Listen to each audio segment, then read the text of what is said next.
ମୋ ବସ୍ରେ ଲାଗିଲା ନିଆଁ। ଜଗତପୁର ଥାନା ଅଧୀନ ବିରୁପା ବ୍ୟାରେଜ୍ ନିକଟରେ ମୋ ବସ୍ରେ ଶନିବାର ଅପରାହ୍ନରେ ଅଚାନକ ନିଆଁ ଲାଗିଥିଲା। ମୋ ବସ୍ର ଗେଟ୍ ଲକ୍ ପଡ଼ିଯିବାରୁ ଖୋଲି ନଥିଲା।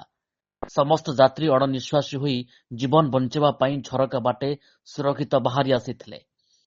ଫଳରେ ଯାତ୍ରୀଙ୍କ ଉପସ୍ଥିତ ବୁଦ୍ଧିରୁ ବଡ଼ ଅଘଟଣକୁ ରକ୍ଷା ପାଇଥିବା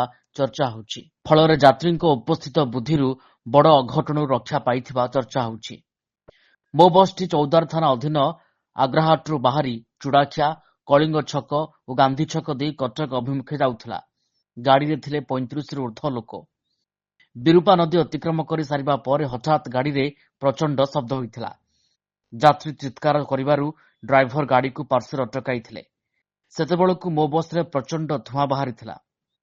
ଯାତ୍ରୀମାନେ ଜୀବନ ବଞ୍ଚାଇବା ପାଇଁ ଗେଟ୍ ବାଟେ ବାହାରିବା ପୂର୍ବରୁ ଗେଟ୍ଟି ସେନ୍ସର ଲକ୍ ହୋଇଯାଇଥିଲା।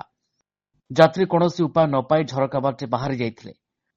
ଅପରପକ୍ଷେ ମୋ ବସ୍ ଗୁଡ଼ିକୁ ଦୀର୍ଘଦିନ ଧରି ମରାମତି ହେଉନଥିବାରୁ କେବଳ ରାସ୍ତାରେ ଚାଲୁଛି, ସେଥିପାଇଁ ଏଭଳି ଅଘଟଣ ଘଟିଥାଇପାରେ ବୋଲି ମୋ ବସ୍ ଡ୍ରାଇଭର କହିଛନ୍ତି। କଟକରୁ ପ୍ରଶାନ୍ତ ମହାନ୍ତି, ଓଟି ଲାଇଭ୍।